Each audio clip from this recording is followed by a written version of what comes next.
इस वीडियो में हम एक्सरसाइज 8.1 के क्वेश्चन नंबर 8 को सॉल्व करेंगे। आपका क्वेश्चन नंबर 8 है कि ABCD एक आयत है। अगर ABCD एक आयत है तो हम जानते हैं कि आयत की आमने सामने की भुजाएं बराबर होती हैं और उसका प्रत्येक कोण 90 अंश का होता है। मतलब AB भुजा DC के बराबर है और AD भुजा BC के बराबर है, ठीक है ना। और साथ में कोण A, कोण B, कोण C और कोण D ये सभी 90 अंश के होंगे। ये बात मैंने यहाँ पर आपको समझाने के लिए लिख भी दी है ताकि आपको क्वेश्चन इजीली समझ में आ जाए, ठीक है। अब आगे हमसे कहा गया है कि विकर्ण AC कोणों A व C को समद्विभाजित करता है। मतलब ये विकर्ण AC कोण A को और कोण C को दो बराबर भागों में बांटता है। तो अगर हम इन कोणों को नाम दे देते हैं 1, 2, 3 और 4, तो यहां पर हमें कहा गया है कि कोण 1 बराबर है कोण 2 के और कोण 3 बराबर है कोण 4 के। अब आगे हमसे कहा गया है कि दर्शाइए ABCD एक वर्ग है। तो हम जानते हैं कि वर्ग की क्या होती है, चारों भुजाएं बराबर होती हैं और उसका प्रत्येक कोण 90 अंश का होता है। मतलब अगर हमें इसको एक वर्ग सिद्ध करना है तो इसकी चारों भुजाओं को बराबर दिखाना होगा और इसका एक कोण कम से कम 90 अंश का दिखाना होगा। तो देखिए यहां पर हमें आयत दिया गया है, मतलब इसका प्रत्येक कोण 90 अंश का है। मतलब कम से कम एक कोण तो 90 अंश का है ही।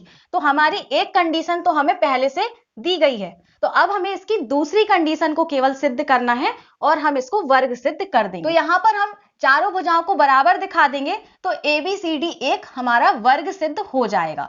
अब आगे हमें कहा गया है कि विकर्ण BD दोनों कोणों B व D को समद्विभाजित करता है। मतलब आगे हमें सिद्ध करना है कि इतना और इतना कोण और इतना कोण आपस में बराबर है।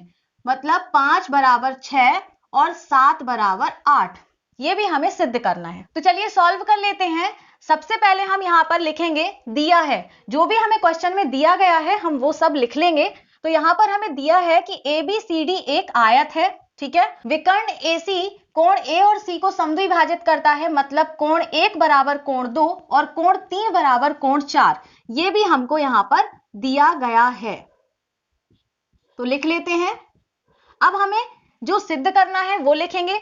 तो सिद्ध करना है ABCD एक वर्ग है और दूसरी चीज हमें सिद्ध करना है कि कोण 5 बराबर कोण 6 और कोण 7 बराबर कोण 8 है, ठीक है। तो ये भी लिख लेते हैं 6 व कोण 7 बराबर कोण 8। चलिए अब क्वेश्चन के पहले पार्ट को सिद्ध करते हैं। यहां पर देखिए कैसे सिद्ध करेंगे। कोण 1 बराबर कोण 2 हमें दिया गया है तो लिख लेंगे कोण 1 बराबर कोण 2। इसकी हमें आगे जरूरत होगी तो इसलिए हमने यहां पर इसको लिख लिया है। अब देखिए कोण 1 और कोण 4 ये कैसे कोण है, ये एकांतर कोण है। ये देखिए कोण 1 और कोण 4 कैसे कोण है, एकांतर कोण है, इसलिए ये आपस में बराबर हो जाएंगे। तो हम यहां पर इसको भी लिख लेते हैं, कारण में लिख देंगे एकांतर कोण है। अब देखिए यहां पर कोण 1 बराबर कोण 2 है और कोण 1 बराबर कोण 4 है। अगर हमारे समीकरण का लेफ्ट हैंड साइड बराबर होता है तो राइट हैंड साइड भी बराबर होता है। तो हम लिख सकते हैं कि कोण 2 बराबर कोण 4 होगा, ठीक है। इतना समझ में आ गया।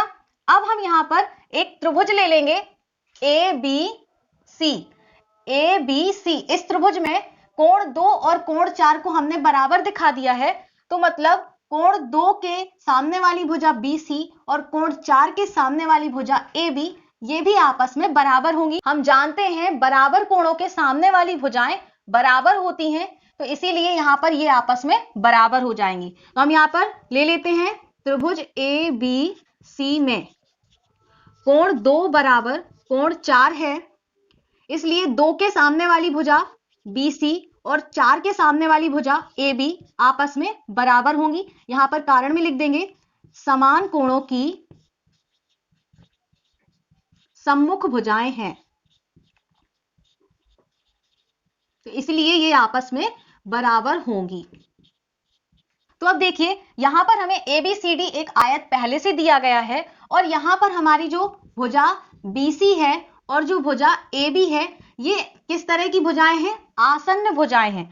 अगर आपस में दो भुजाएं जुड़ी हुई होती हैं तो वो आपकी आसन्न भुजाएं कहलाती हैं। तो आसन्न भुजाओं को अगर हमने बराबर सिद्ध कर दिया, मतलब ये हमारा एक वर्ग सिद्ध हो गया।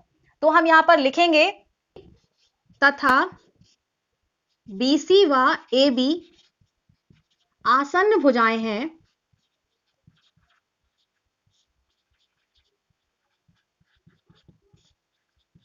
इसलिए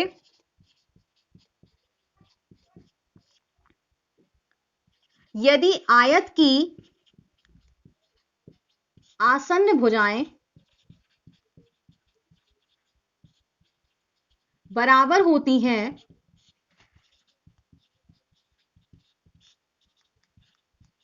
तो वह वर्ग कहलाता है। ठीक है, तो हमने पहला पार्ट सिद्ध कर लिया है। अब हम दूसरा पार्ट सिद्ध करेंगे। तो सेकंड पार्ट में हमें सिद्ध करना है कि कोण 5 बराबर कोण 6 और कोण 7 बराबर कोण 8। तो हमें ऐसे दो त्रिभुज लेने होंगे जिसमें कोण 5 और कोण 6 आ जाए और कोण 7 और कोण 8 आ जाए। तो अगर हम त्रिभुज DAB ये त्रिभुज ले लेते हैं और DCB ये त्रिभुज ले लेते हैं और इन दोनों त्रिभुजों को हम सर्वांगसम दिखा देंगे, फिर हम इन कोणों को आपस में बराबर दिखा सकते हैं। तो चलिए यहां पर करते हैं त्रिभुज DAB व त्रिभुज DCB में। अब यहां पर देखिए क्या क्या बराबर है। तो यहां पर DA बराबर CB, ये भुजा और ये भुजा आपस में बराबर होंगी। ये हमें दिया गया था क्योंकि ये आयत है, तो यहां पर हम लिख सकते हैं दिया है AD बराबर BC। ठीक है, और हमें क्या दिया गया था, AB बराबर DC, ये भी हमें दिया गया था क्योंकि ये आयत है, तो आयत की आमने सामने की भुजाएं आपस में बराबर होती हैं, तो ये भी हमने लिख दिया कि दिया है।